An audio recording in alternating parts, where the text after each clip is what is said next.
This tossing a coin. conference will now be recorded. The experiment of tossing a coin, if you perform 8 times, let us say all 8 times head is resulting. Okay, resulted. So you will be seeing like how many times head has occurred in 8 times. So such type of probability of occurrence is relative frequency occurrence. That means how frequently the data is seen. That is what is the relative frequency definition. Like that, not only that tossing a coin, many things, like how frequently a friend comes to your house, that calculation. Suppose you have invited your friends for let us say 3 parties. In 3 parties, one friend, how many times he or she arrived. So calculating such thing will is nothing but relative frequency definition, how frequently that occurs. Okay, now we have given one mathematical expression, limit n tends to infinity, nh by n equal to p of h. This is the formula for probability of occurrence in terms of relative frequency. Okay, and as it is a probability that is calculated after the experiment is performed, we call it as a posteriori probability. Okay, a posteriori probability, this is what we have seen yesterday. Okay, so the term a posteriori is nothing but after performing something. Okay, now this one we haven't seen. There are some properties that you can extract for relative frequency of probability. From the definition we can extract some properties. What are those? Is the relative frequency is between 0 and 1. What does this 0 and 1 represents is when the relative frequency of occurrence, that is probability of occurrence, is 0, means the event does not occur. The event did not occur itself. Okay, that is what 0 represents. The probability value is 0, means the event does not occur. The probability equal to 1 represents the event has occurred in all the trials. That means the most certain data, most frequently occurred data. Okay, that value is 1. Okay, so the relative frequency will be in between 0 and 1. Okay, the second point is the same thing. When it is 0, what do you mean by that? When it is 1, what do you mean by that? That means 0 event does not occur, and when the probability value is 1, then we say the event occurs frequently. Then third one, if A and B are mutually exclusive events. So what are mutually exclusive events? The occurrence of one event will not prevent the other to occur. Okay, they are almost like not dependent data. So mutually exclusive events, if it is so, then the relative frequency n of A intersection B by n will be taken as product of their individual relative frequencies. So mutually exclusive events are independent events. Occurrence of one event will not prevent the occurrence of the other. That means one event dependency is not there. They both are completely independent events. So in that case, the joint occurrence of that relative frequency probability is the product of their individual relative frequencies. Okay, this is the third property of probability of occurrence for relative frequency. This is important, but relative frequency definition has one limitation.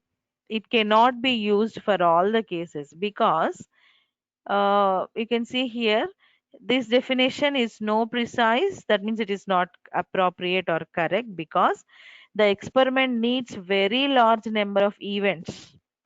Very large number of events, that is n tends to infinity. Okay, in the definition, we have limit n tends to infinity, right? So as the total number of outcomes, small n is what? It is a total number of possible outcomes. Whatever the total number of outputs you have in the experiment, all those outputs are n. So that is tending to infinity. So we require huge number of outcomes for a particular experiment to perform. So that is why this relative frequency definition sometimes is not appropriate to use. This is one of the disadvantage or limitation, we can say. So because of that only, there is another definition of what we call as classical or axiomatic definition. This is also called as classical definition. Classical or axiomatic definition. So what does it do? Before performing the experiment, you try to guess what type of output you are going to get, how many outputs you are going to get. Like that, some guesswork, whatever we do, that is what is your axiomatic or classical. So that is why we call it as a priori probability. This is how the name a priori probability has come. Okay. And the formula is this: Na by n, small n, number of possible favorable outcomes by total number of possible equally likely outcomes. Okay, so this is what we have defined, but still classical approach may be not yet solved, because all the probability that we do is a guesswork or prediction type of things. Still classical approach is also having a limitation. What is that limitation is, the significance of equally likely events is not clear in such definition. Equally likely events is, like for example, in tossing a coin, the possibility of occurrence of head. Okay, whatever the probability of occurrence of head you have, the same probability is there for tail also. So both are equally likely. They may occur. That means the chances of occurring for both head and tail are equal. So the significance, why that equality for occurrence of every output. In the same way, for a dice, when you are flipping a dice, sorry, when you are throwing a die, in the die also there are six numbers, 1 to 6. Right? On the dice you will have 1 to 6 numbers. Whenever you throw a die, whatever the probability of occurrence for 1 to occur is same as the probability that 2 may occur, like that 3 may occur. So probability or chances for every outcome is equal. So why we have to take equal significance, equal probability? So that significance is not yet defined in any sort. That is what is one of the limitation, because no clear explanation why we have to take equal probability for all the events. Okay, that is not defined. And also, if the total number of possible outcomes are infinite, total number of possible outcomes are infinite, then the definition is not valid. Like in this formula, you can see number of possible favorable outcome, that means how many times head may occur, divided by total number of possible equal, that means total number of outcomes. Suppose in a tossing a coin, you have only two possible outcomes, that is head and tail. But if you have infinite number of possible outcomes, then the denominator becomes infinity. Then what happens? P of A will be equal to some number of output divided by infinity. So something divided by infinity will be 0. So probability of occurrence becomes 0. So then under that case, suppose if your total outputs are infinite, that means very large, probability definition will not be valid anymore. So this is one of the limitation for classical definition, which are not yet solved. Okay, still only like with the guesswork we are trying to do. Okay. So these are the limitations, but still classical definition is used everywhere. A priori probability for solving your various prediction works. Okay, analysis is done by making use of this two definitions, relative frequency as well as axiomatic. We use in some applications, the limitations are there, but they are no more considered. Okay. Okay, so this is about your definition of probability. Now, in this slide, what I want to tell is whatever we studied so far. Why I am asking you to write your understanding is, though the topics what we covered, though what we covered is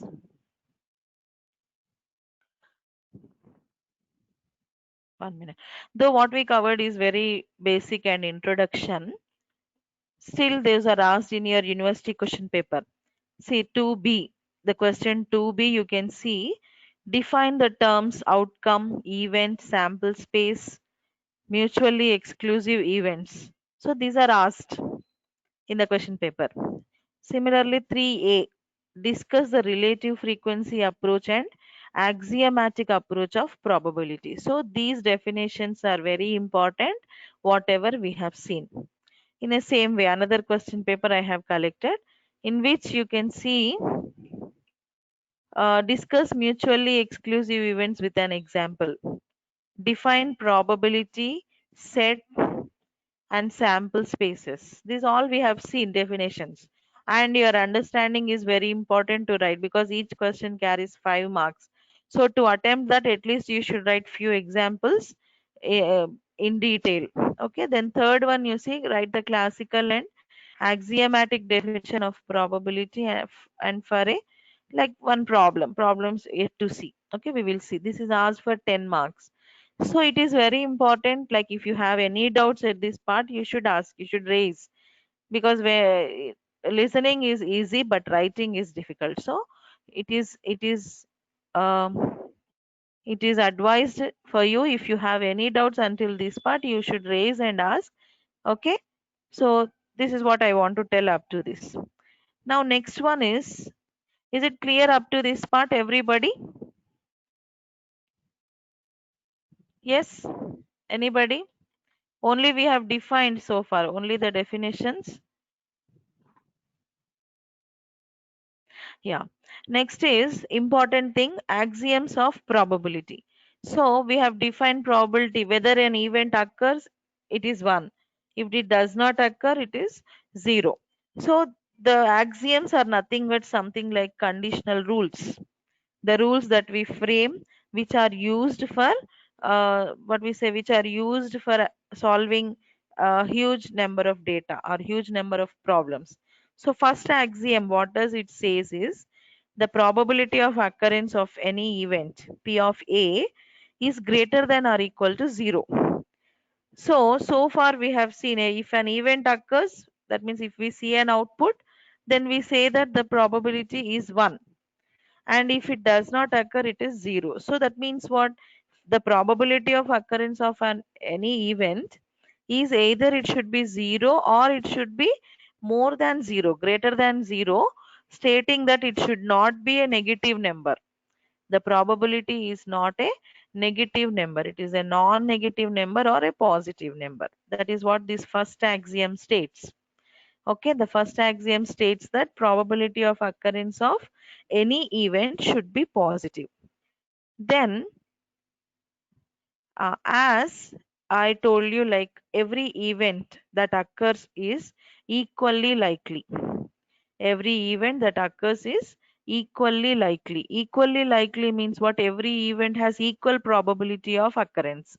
So that means what? If in a tossing a coin, if in tossing a coin, the probability of head and probability of tail are equal, right? So when you add them, it should be 1. That is what is the second axiom states. P of S. S is the sample space. Sample space is all the possible outcomes. So when you add up all the possible outcomes, the result of that probability should be 1. So this also should satisfy whenever you are performing an experiment. P of S is equal to 1 also should be satisfied. This is the axiom 2. Then axiom 3, what does it states is it is defined exclusively on independent events. The independent events are like the union of all the possible outcomes. The sum of all the possible outcomes will be equal to probability of sum of individual probabilities of the events. So this is another important what you say is another important axiom, which states that the probability of all the what is the union of all the events, the union of all the events should be is equal to sum of individual probabilities. Okay, so these three axioms are very important for us to analyze a random data. Okay, this is used everywhere. This particular thing is used everywhere. Okay, so now the next parameter that we have to see is joint probability. So joint probability, already you have an idea on this. Joint probability is, it explains about the joint occurrence of two events. Joint occurrence. So what is joint occurrence is, for example, uh, today it will be raining. Okay. So when does rain occurs? When does rain occurs? If there are clouds, okay, and if it is not sunny or something like that. So but but but whenever clouds are there, we will say that it will rain. So these are the two events: existence of clouds in the sky, and it is going to rain. These are two different events, and two different events are uh, dependent on each other, right? So that means what? The occurrence, joint occurrence of presence of clouds and going to rain, that if they both occur at a time, then we say that it is joint probability. Okay, in the same way, one more thing is, uh, whereas tossing a coin, head and tail will not occur together. Either head will occur or tail will occur. So this is not a joint. That means you don't. There will not be any joint probability for such experiment of tossing a coin. Okay, that is, so joint probability explains the joint occurrence of a particular event. Okay, so this is what is the definition given here. See here, if a sample space consists of two events, A and B, which are not mutually exclusive. So one condition you have to notice is that events that are occurring should not be mutually exclusive, because if mutually exclusive, what happens? One event will prevent the other to occur. So that is why they should not be mutually exclusive. And then probability of these events occurring jointly is called joint probability. Okay, it is given, it is denoted by P of A intersection B, and this is the formula. P of A intersection B equal to P of A plus P of B minus P of A union B. Okay, so as here we are adding the individual probabilities, then it is called as, that is why it is called as law of addition of probability. Law of addition of probability. So joint probability, other name is law of addition of probability. Okay.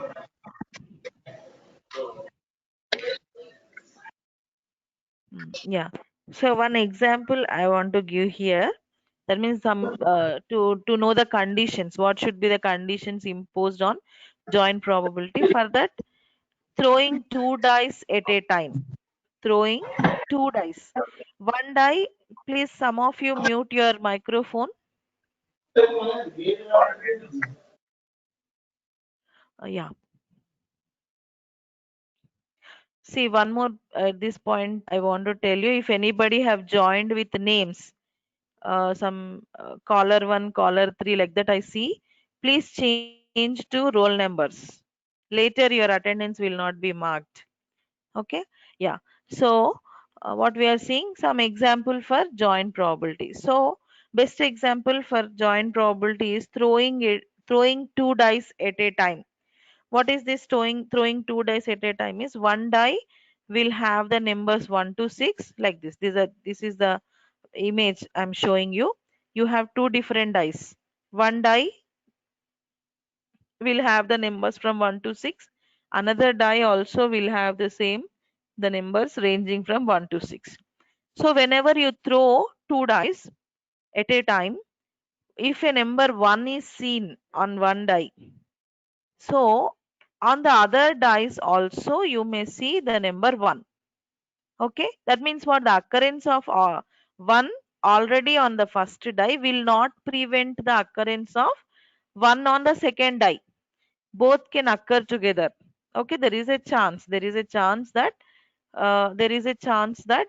one again, one will come as output on the second die. Okay, So that is what is the example for joint occurrence, joint probability. Okay.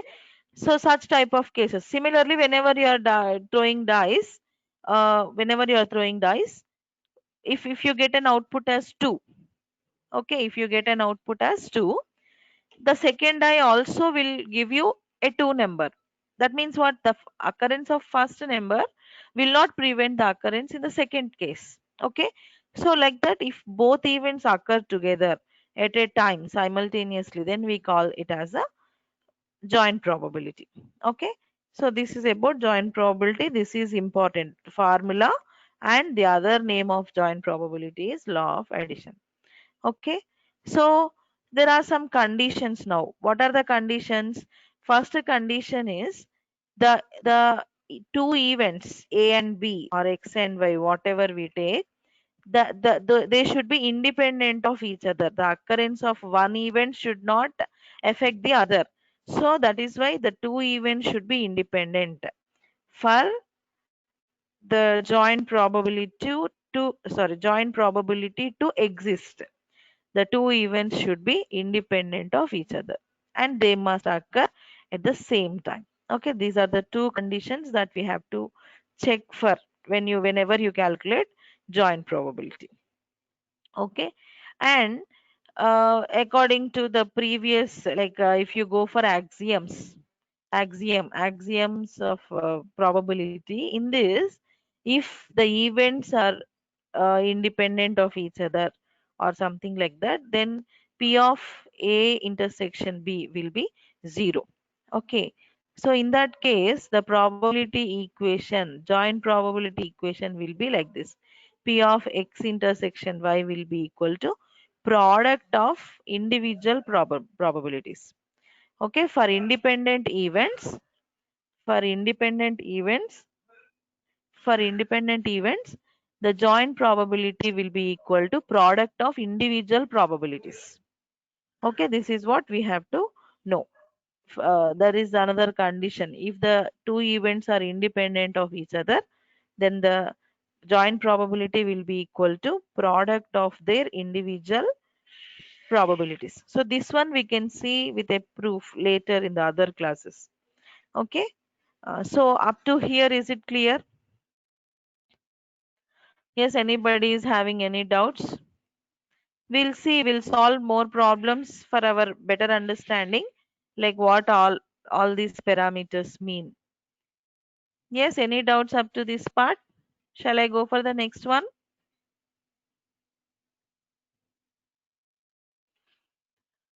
Yeah, next parameter is conditional probability. So conditional probability is nothing but the dependence of one event on the other. The occurrence of one event depends upon the other. Okay. So here, that means what? If one event occurred already, that may the occurrence of the second event will depend upon the previous one. Okay.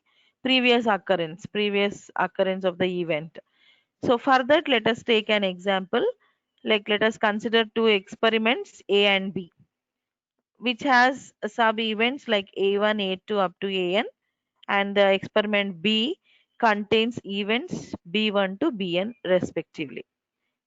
So the occurrence of B will depend on occurrence of A. Such type of condition we call as what we say conditional probability. So the occurrence of one event depending upon the occurrence of the previously occurred event, that is called as conditional probability. So it is denoted like this. If A is already occurred, okay, if A is already occurred, yeah, the probability of outcome B given that A is known. Okay, it is represented as the representation of conditional probability is like this. P of Bj by Ai. Bj is the probability occurring second case, where Ai is the event already occurred. So if B is dependent on the known probability, known event, then we call as P of B by A as conditional probability. This is the notation. Okay. Yeah. For example, like for your understanding, let us take this example. Let us assume a box contains 5 green color pens and 1 red color pen. Okay, there is a box in which you have some 6 pens. In that, 5 are green and one is red. Now you are picking up a pen from the back box. Okay, you are performing an experiment. You have picked up a pen from the box and not replaced. Okay, you have what we say, you have performed an experiment like picking up the pen from the box but not replacing it in the box. So what happens? First time when you are picking up, you got one pen. Second time when you are performing the same experiment and picking up the pen, and you want second time a red pen. Okay, so the possibility of getting a red pen in the second case depends upon the possibility or the output that you got in the previous case. Okay, for the in the first time, because as there is only one red colored pen in the box, if you are doing the experiment 2 times, first time whatever the pen you picked up, if it is not red color, then second time there is a chance you get a red pen. But in the first case, if you are getting if you got already a red pen, then in the second attempt you will not get a red pen because you are not replacing the pen inside. Okay, so such type of cases, that means your conditional probability defines such type of cases. Okay, picking up of a pen depends upon the previous case. If you replace it, it's okay. It is what we say, it is like second time also you may get a red pen. But if you are not replacing the first pen that you have picked up, okay, then there is a possibility that you will not get a red pen in the second case. So this is an example for conditional probability. Okay, and this is a formula. Like if event B is known, if you want to calculate A, then this is the formula. P of A by B equal to P of A intersection B by P of B. Okay, so note down this formula. P of B by A equal to P of A intersection B by P of A. Okay, now this conditional probability is called as law of multiplication.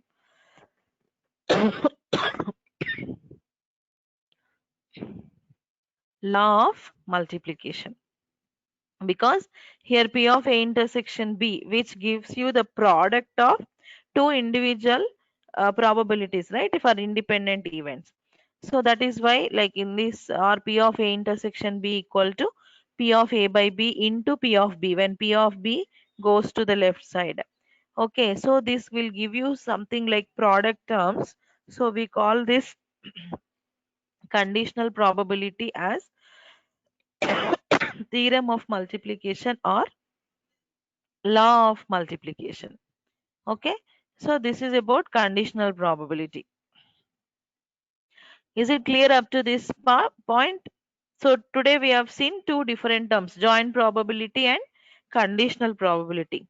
Joint probability is the common occurrence or joint occurrence of two different events, whereas conditional probability is the dependence of one event on the other event or previously occurring event. Okay, that probability is conditional probability. Okay, so this is what today's class I want to discuss. So there are some problems. um, these problems we will solve. That means these are the problems on your joint probability and conditional probability. Is it clear up to this? Any doubts? Yes, some of you respond, please. Is it clear up to this point? Yes, ma'am. Yeah. Yes, So this ma'am. this problem we will solve in the next class. Okay. So one assignment tomorrow you should submit. Okay, write in one paper, send the PDF to my number, or you can what we say, submit in the Google Classroom for whatever sir has provided. Okay.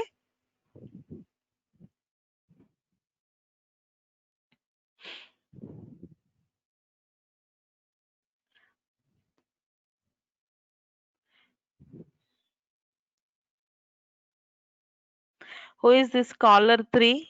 Caller 3.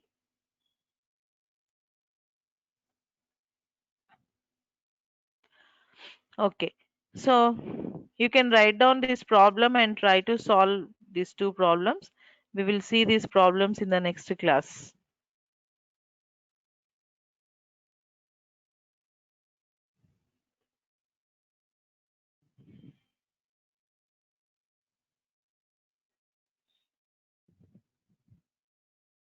Okay. So I'll stop the class here. Thank you for attending. You join for the next class. Okay. Thank you. I'm closing the session.